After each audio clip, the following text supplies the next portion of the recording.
Comment les systèmes d'information facilitent-ils le onboarding des fournisseurs?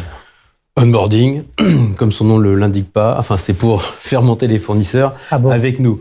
On parlait des partenaires qui vont vivre avec nous longtemps, mais il y a aussi toutes ces petites entreprises qui vont venir faire une prestation, nous fournir un produit catalogue aussi, les marketplaces qui fournissent des catalogues. Ceux-là, à la limite, on n'a pas trop de temps à y passer. D'accord ? Il faut que l'entreprise existe, il faut qu'elle soit éventuellement en bonne santé, mais j'aurais tendance à dire, on ne va pas passer trop de temps. Donc tout ce qu'on va pouvoir automatiser, pour s'assurer que l'entreprise existe, pour s'assurer qu'effectivement elle est bonne santé, pour s'assurer éventuellement qu'elle n'est pas trop dépendante d'ailleurs, parce que ça peut avoir une importance, on la met, c'est automatique et les personnes vont pouvoir passer les commandes sans souci. Tous les autres, parce qu'en fait, quelque part, quand on est aux achats, ce qui nous intéresse, c'est tous ceux que l'on va devoir accompagner dans le temps. Ceux que l'on va faire monter, il faut effectivement qu'on récupère cette information. Des solutions comme Oxalis et de manière générale, les éditeurs vont pouvoir effectivement aller chercher les enrichisseurs de données. Des gens comme e-attestation, c'est des gens qui vont fournir les données, le CABIS, les assurances, toutes ces informations. Ça veut dire qu'on ne va plus voir le fournisseur ? Surtout pas. Ça veut surtout dire qu'on va surtout ne pas le voir pour lui demander des papiers, mais le voir pour, entre guillemets, éventuellement s'interpeller des documents qu'on a pu recevoir ou des informations qu'on a en notre possession. C'est ça qui est important. L'idée, c'est de passer plus de temps, entre guillemets, pour discuter avec le fournisseur du contenu de ces informations qu'on a captées, plutôt que juste demander ces informations. Et ça, c'est extrêmement important.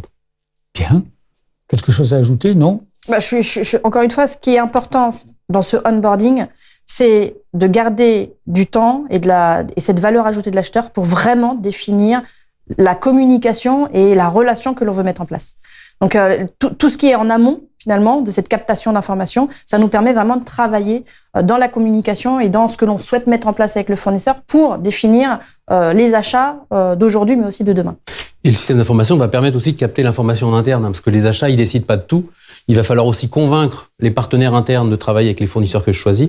Donc toute cette notion aussi collaborative d'aller chercher des évaluations pour avoir, entre guillemets, la réflexion de mes prescripteurs, est-ce que je suis prêt ou pas à travailler avec celui-ci, c'est important parce qu'au moins l'acheteur n'est pas le seul, entre guillemets, à choisir, mais c'est bien une équipe qui va choisir l'acheteur avec effectivement les futurs utilisateurs. Une fois, on passe plus de temps à négocier en interne que de négocier avec nos fournisseurs. Parce qu'il y a besoin de faire en sorte que tout le monde adhère à un projet. De onboarder les collègues de travail, c'est ça. Alors, on enchaîne.